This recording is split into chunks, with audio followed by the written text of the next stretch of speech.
د روزګان ولایت شمال ختیځ طرف ته د دیجاوه سیمه دا هغه سیمه ده چې په 1485 کال کې د بهرنیو ځواکونو د شپنیو چاپو پر مهال سخته ویجاړه سوله. دلته در شاوخوا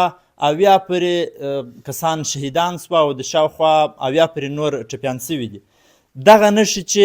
دلې موجودې دي دا هغه نښې دي چې په همدې شپه باندې د بهرنیو ځواکونو د هوایي بریدونو او ځمکنۍ چاپې پر مهال رامنځته سولې او در اوسه پاته دي. نږدې ټول همدا بشپړ کلی په دې چاپه کې له منځه تللی دي. ډېر اوسېدونکي شهیدان سوي دي. زموږ سره په څنګ کې حاجي صاحب ولاړ دی. د هغې شپې کیسه راته کوي چې دی خپله په دې چاپه کې د بدن ځینې غړي د لاسه ورکړي دي. د نږدې دې کلي هر غړي څخه چې پوښتنه کوې یوازې په ذهنو کې د هغې شپې کیسې پاته دي او د هغې شپې هغه دردونکې کیسې کوي چې د دوی د کورنۍ غړي پکښې شهیدان سوي دي. د دې حاجي صاحب څخه بیا راپیل کړو چې دته د هغې شپې کیسې ټولې معلومې دي چې څه وسوله، څومره زیان رسېدلی دی. همدا کیسه به راته وکړي. خپله دی هم د هغې چاپې یو قرباني دی. راځه حاجي صاحب نوم دې راوښیه او کیسه راته وکړه. نوم یې جیلاني دی. شپې تقریبا 1 بجه به وه چې په دې کلیو کې چاپه وسوله، خو اصلي هغه د کلي هغه اصلي چاپه په دغه کلي کې وه. نو ورته کړي دي 130 کسان دا زخمیان وو شهیدان سول. دغونې خلک شهیدان سوي وو چې هر سړي خپل سړی پټوي، یعنې په دې پسې رسېدلی نه سوله. دنیا خلک چې دوی د بشري حقوق نارې ویي دغه اوس بشر وو، دا حقوقو دا ښځې وو کوچنیان دا ګر مجرمان وه، دا ګر ترهګر وه. خارجان چې افغانستان ته راغلي وه دې ته د افغانانو د وینو څه خوند اخیستی. که چیرې خوند نه ځینې اخیستلی نو داسې په هر کلي کې غذا جوړه کړله. دا غوښه نشته. په 400 بستر 4.5 میلیارد کې ما په 400 بستر تېره کړي. درود 40 کې مې په هندوستان په نوي ډیلي کې په میکس هسپتال کې دغه کوڅې او دا هغه ځمکه ده چې په 1485 کې د همدغه کوڅو څخه د 110 څخه د 140 پورې د شهیدانو او ټپیانو جسدونه د دې ځای څخه د روغتونونو او د هدیرو پورې ورسېدله، ولاړه د بهرنیو ځواکونو د چاپو او همدارنګه د هوایي بریدونو پر مهال. مخکې م د حاجي صاحب خبرې واورېدلې چې د هغې شپې کیسې یې کولې. زموږ سره راځي یو بل حاجي صاحب دلې موجود دی چې د ده د کورنۍ غړي هم پکښې شهیدان سوي دي هم پکښې ټپیان سوي دي. د ده سره به وغږېږو چې دی دغه شپې کیسې راته وکړي چې هلته څه وسوه. طیارې ټکان را باندې وکړله. یو مې مشر زوی را شهید کړي، یو مې ورور شهید کړي، 2 دانې مې ورېرونه شهید کړه. کور ته یې ټوله وویشتلو. چې ویویشتلو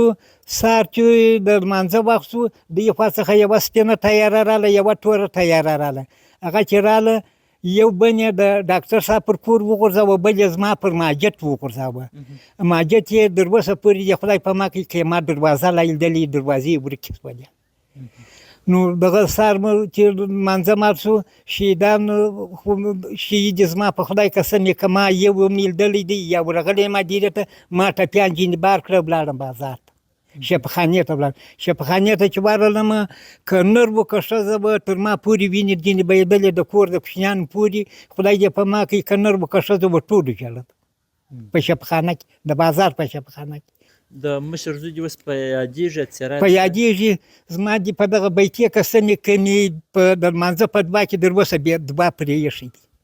نو یادېدنګ یې څنګه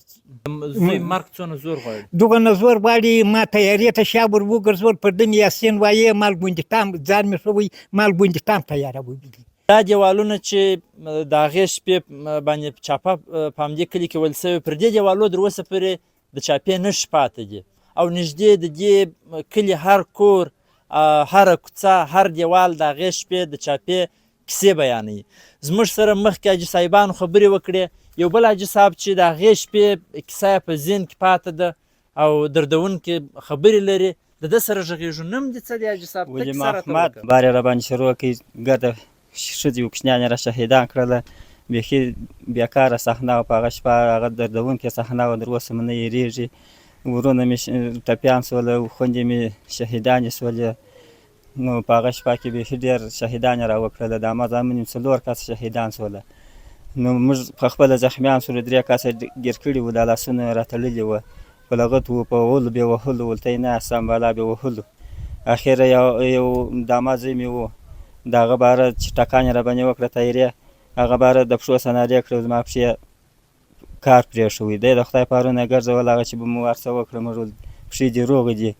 هغه دی په ملا کې پارچه مښتې وه پښو کار پرېښوی هغه د فلج شو باره د فلج څخه بیا شهید شوی دی څو کاله بعده نو بیخي بېکاره صحنه وه بیخي یې وځورولو بیخي یې ټوک ټوک کړلو عاجزي وو کوچنیانو ماشومانو سپین ږیرې ګرده په شهادت ورسوله د هغه اویا کسه بیا شهیدان کړي اویا کسه یا پنځه شپېته کسه بیا زخمیان کړي توانو غوښتنه مې دا ده چې دغه خلک د محکمه شي دغه خلک چې پر موږ باندې دا ظلم کړی دی دغه جاسوسي چې ورته کړې د هغه خلک دې پیدا کړي هغه د محکمه شي موږ دغه غوښتنه لرو دا د ککرک په سیمه کې هغه هدیره ده چې مخکې حاجي صاحبانو وویله چې موږ د 130 څخه تر 140 پورې شهیدان او ټپیان د کې په همدغه شپې په چاپه کې سوي دي هغه شهیدان چې شاوخوا اویا تنو ته یې شمېر رسېږي په دې هدیره کې ښخ کړل سوي دي او دلته دي موږ ولیدل او راځو د دغه کلي د هغه ځوانان چې په ماشومتوب کې په همدې کوڅو کې وه او چاپې راغلې د دوی پر کورونو ووهل سولې د هغه ماشومان اوس ځوانان سوي دي د دوی سره به وغږېږو چې دوی مثلا څه غوښتنې لري په زړو کې څه دي او دوی هم که د هغه شپې چې چاپې ویل سوي دي په هغه اړه معلومات وه هغه به دوی هم راسره شریک چې دوی څه راته وایي مهرباني وکړه تاسې نه م راته وښایاست هغه هدیره کې ولاړ یو چې شاوخوا اویا تنه ستاسې د هغې شپې شهیدان پکښې ښخ کړل سوي دي تاسې راته ووایاست هغه وخت څومره وې هغه وخت خو نو زه ډېر کوچنی وم زما چاپه نه په یاد کېږي نو د هغه وخته څه والا د هغه په غمو کې د هغه یې راګډ سولو نو دغه امارات چې راغلی دی د هغه څو شپې مونه کې وسا ژوند کړی دا شهیدان وینه دا ګرده د هغه شپې د چاپې دي نو ډېر سخت حالات پر موږ باندې موږ نه درسو ته ځینې خلاص وو نه موږ سبقانو ته ځینې خلاص وو نو ډېر ظلمونه یې کوله د عسکرو چې رابله بالا که به کوچنی په مخ ورکلي هم بې ویشتې که به لوی په مخ ورکلي هم بې ویشتې د هغه دې خواته ډېرې چاپې وولې نو دا ډېر شهیدان یې وکړله نو هغه چاپه زما دی لږ په یاد کېږي خو دی مې نه په یاد کېږي کم به و چې موږ به یا مدرسې ته ولاړو یا به دغه ته ولاړو مکتب ته ولاړو هلته چې به یا عسکر راله یا به امریکان راله موږ ډېر ځورولو موږ مثال حتی د چاپې د وخت موږ ډېر ځینې بېرېدلو نو د هغه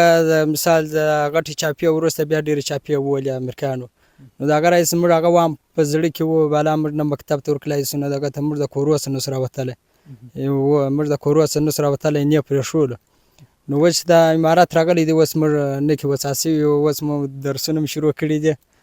او سبقان مو وویله سبقان مو درې وخته وویله نو بالا اوس دغه رقم یو غواړو چې باید دا محاکمه سي د دې سره باید حساب وسي راکاږ د قانون منګولو ته وسپارل سي محاکمه سي نو دا غواړو چې موږ ته ښوونځي جوړې سي موږ ته مدرسې جوړې سي نو زموږ راتلونکي نسلونه به هم انشاءالله خدای کولی سي واداره به سي الحمدلله د امارات سره دومره وسع سوي یو چې د شپې بیده سو در سهاره موږ په شي خبر نه یو بیا چې د شپې در هره ځا پورې موږ ځو موږ ته هېڅ مشکل نشته نه موږ ته څوک په مخ کې درېدلی دی نو پخوا چې و دغه امریکایان چې دلې ته و موږ نه د شپې ماجه ته راوتلی سو موږ به روژه ماتونه کوله یا به مو تراویح کولې موږ به کوچنیان په پیره درولي وه چې د دې د لاسه موږ تراویح و جوماتونه څه کولې چې راشوه به سوله بالا که لوی په مخ ورکلی که کوچنی ویشتلی نو ظلمونه ډېر وکړه بس الحمدلله ډېر وسایو درنو لیدونکو تاسې ولیدله دغه کلی چې چاپه پکښې ول سوې وه او دومره ډېر شهیدان او ټپیان پکښې سوي وه په همدې هدیره کې موږ ولاړ یو د دوی خبرې مو واورېدې د پاخه عمر لرونکو خلکو خبرې مو واورېدې او د ځوانانو خبرې مو واورېدې وروستۍ نتیجه دا سوله چې بهرنیو ځواکونو د خپل داخلي ملګرو په ملتیا په افغانستان کې په پراخه کچه د خلکو په کورونو کې په کلیوالو سیمو کې د ملکي افغانانو او بېګناه افغانانو پر کورونو چاپې وهلي دي چې پر مهال یې لکه د دغې قضیې په څېر داسې ډېرې په زرګونه قضیې او پیښې د افغانستان خصوصا د روزګان په بېلابېلو سیمو کې موجود دي او ملکي افغانان پکښې شهیدان سوي دي په ټولو کې د خلکو غوښتنې دا دي چې خلک عام اوسېدونکي باید د اسلامي امارت سره او د همدې حکومت سره ملاتړ یې وکړي تر څو د دغسې چاپو او بریدونو څخه په آینده کې هم خلاص شي او بله غوښتنه دا ده چې موږ دلته د خلکو سره وغږېدو د دغه پیښو د هغه کسانو سره چې په دې پیښو کې مجرمین دي هغوی ته دې سزا ورکول سي نړیوالې محکمې دې ورسره وسي او د بشري حقونو په نوم چې کومې ډلې په نړیواله کچه سازمانونه موجود دي هغه دې د دغسې شهیدانو د غرامت ورکولو د دې د کورنۍ غړو ته د غرامت ورکولو او همداراز د هغه کسانو سره چې په دغسې کسان یې شهیدان کړي دي قاتلینو په نامه پېژندل سوي دي هغوی ته دې سزا ورکول سي. احسان الله ولس معلومید راډیو د روزګان مرکز ترین کوټ.